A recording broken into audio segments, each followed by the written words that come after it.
Outre les S-300, à quel renforcement doit s'attendre la défense anti-aérienne syrienne?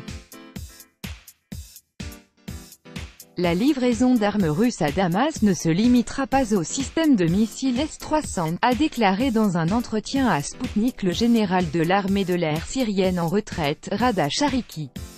En dehors des systèmes de missiles S-300, Damas obtiendra d'autres moyens de lutte anti-aérienne et modernisera le matériel dont disposent déjà les militaires syriens afin d'éviter des attaques accidentelles contre des cibles amies, a annoncé à Sputnik le général de l'armée de l'air syrienne en retraite et expert militaire, Rada Shariki.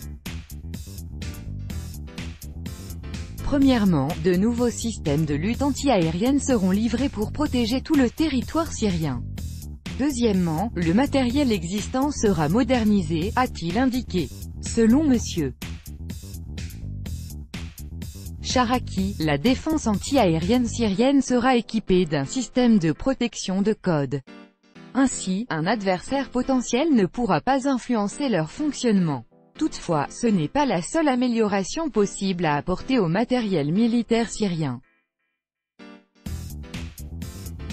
Très bientôt, la lutte anti-aérienne distinguera les cibles amies des cibles ennemies. Dès que les nouveaux systèmes seront livrés en Syrie, la possibilité d'une attaque accidentelle contre des cibles amies sera exclue, a ajouté l'expert. Quant au projet de la partie russe pour la lutte électronique contre la navigation de satellites dans les eaux de la Méditerranée adjacente à la Syrie, il s'agit d'une partie importante de la guerre moderne. Toutefois, cet instrument ne sera utilisé qu'en cas de nécessité urgente, notamment lors d'une attaque contre la Syrie, a insisté l'interlocuteur de Sputnik.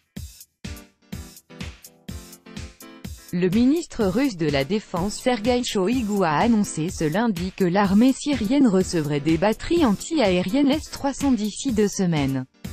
Cette déclaration fait suite à la destruction par erreur d'un Il-20 de l'armée russe au-dessus de la Méditerranée par la défense anti-aérienne syrienne dans le cadre d'un raid aérien israélien. Moscou a accusé l'aviation de l'État hébreu d'avoir provoqué le tir ayant touché l'appareil russe. Le ministre a rappelé que la livraison de systèmes S-300 à Damas décidée en 2010 avait été retardée à la demande d'Israël, mais que la situation avait désormais changé et pas par notre faute, a-t-il précisé. Aujourd'hui, des S-300 commandés par les Russes sont implantés autour de la base navale de Tartus, tandis que des S-400, plus modernes, sont déployés sur la base aérienne de Maïmim.